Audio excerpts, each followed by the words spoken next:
What's the difference between chemistry and compatibility? Now, obviously, both are super important.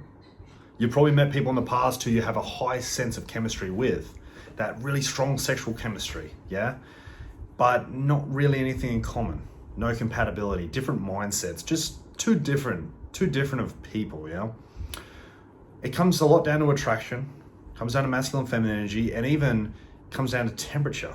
Now, not physical temperature. Temperature is a good way to describe it. So, The Way of the Superior Man is a great book, right? And in this book, he explains the temperature of women. Women who are very sassy, very strong-willed, and go-getters. They have a lot of fire in their belly. You'll describe as very hot in temperature. And then ones who are very submissive, very cool, go with the flow. They have no fire in their belly at all. They're not sassy, argumentative, not opinionated, just so submissive, are on the very cool end, okay? Now I want you to think about it. What are you attracted to? Now, I've met females before who are very beautiful, right? They look great, but they're in the cool end. They're in the cool end of temperature. Very submissive, go with the flow. They have no fire in their belly. There's no attraction. There's no chemistry there. Even though you can look at them and go, they're so beautiful, but I just don't feel it. It comes a lot down to temperature, or that fire inside their belly and how strong it is. Some people just don't have that fire, and some people have a fire that's just so strong it's like an inferno, right? So that's a lot of chemistry. But then I've met other people before with a huge fire in their belly, but there's no compatibility. There's someone that's just, you have nothing in common, you have a totally different mindset, and you're complete opposites, and you'd almost become enemies rather than lovers, all right? So it's something to think about. You need both. You need both, guys. Remember the saying, opposites attract, but similarities are what bond us. You need similarities, okay?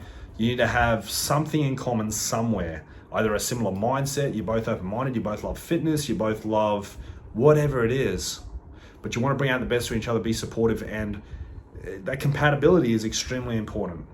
But you also need that strong chemistry. Now, chemistry, it's just something you have or you don't. Now, with compatibility, on the other hand, when it comes to hobbies, if you're open-minded, hell, I try a new hobby every week. Well, correction, every month I try a new hobby. Last month I did horse riding. It was pretty good. I probably won't do it again, but I tried it. Yeah, and that's about having an open mind. So compatibility more comes down to your mindset than the practical sense of the word, all right? If you have a similar mindset to your partner, you're gonna be a good match. And you need to have that same level of chemistry with each other. Be aware, what is that chemistry gonna feel like on a first date? Now, on a first date, when you're first starting to get to know somebody, that chemistry will be more powerful than the compatibility, because you don't really know that person yet. You may think, oh yeah, that person likes going to the gym, I like going to the gym, it's pretty good. Who cares? It doesn't mean anything, it hasn't grown. But the chemistry, the sexual chemistry, you'll feel immediately. And if it's a great first date and you have that good chemistry with each other, you should want to tear each other's clothes off straight away after the first date.